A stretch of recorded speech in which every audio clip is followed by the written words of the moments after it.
Everybody's out.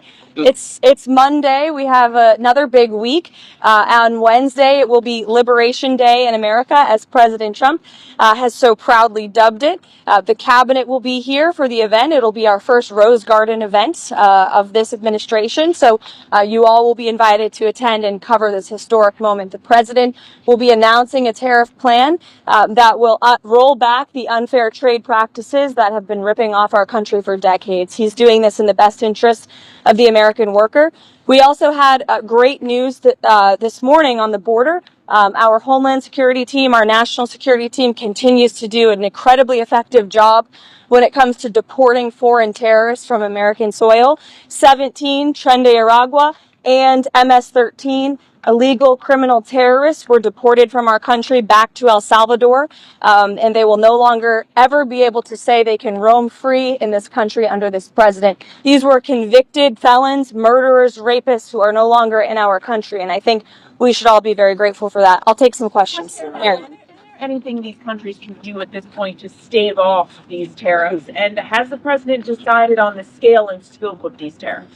Well, I think, first of all, unfortunately, these countries have been ripping off our country for far too long. And they've made, I think, their disdain for the American worker quite clear. If you look at the unfair trade practices that we have, 50% from the European Union on American dairy.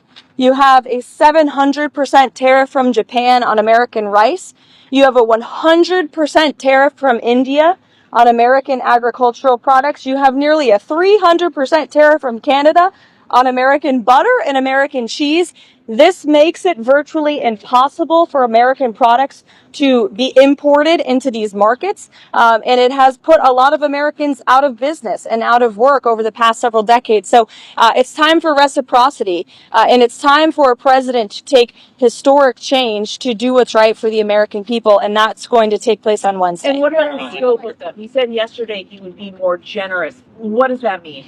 I will let the president make the announcement on Wednesday, but it's certainly going to ensure that there's reciprocity and the American people are treated fairly. Caroline, how many countries are going to see these reciprocal tariffs? Again, I'll let the president get into the specifics of the announcement, but he has a brilliant team of trade advisors. You have Secretary Bessent, Secretary Lutnick, Jamieson Greer, our U.S. Trade Representative, Peter Navarro, of course, and Kevin Hassett here at the White House, Stephen Miller as well. The Vice President has been deeply involved in these conversations.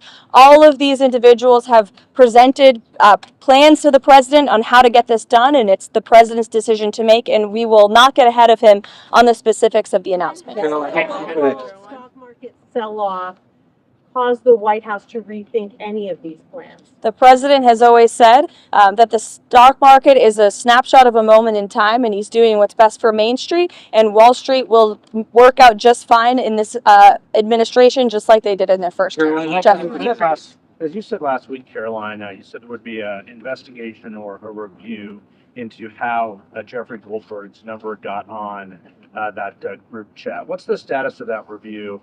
And what is the status of National Security Advisor Mike Waltz? As the president has made it very clear, Mike Waltz continues to be an important part of his national security team.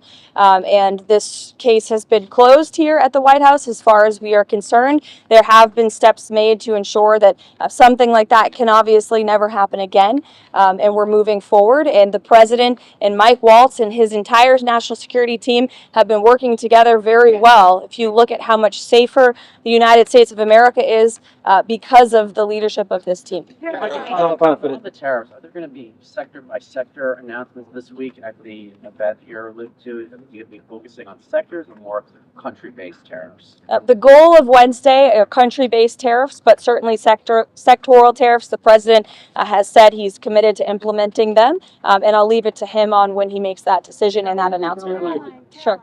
Does President Trump still plan to talk to President Putin this week, and if so, when? I don't have a readout for you on that call, but as always, we'll provide a readout. Usually the president likes to let you guys know first, especially for big calls like that. Steve? Any exemptions for farmers being considered for these tariffs? No exemptions at this time.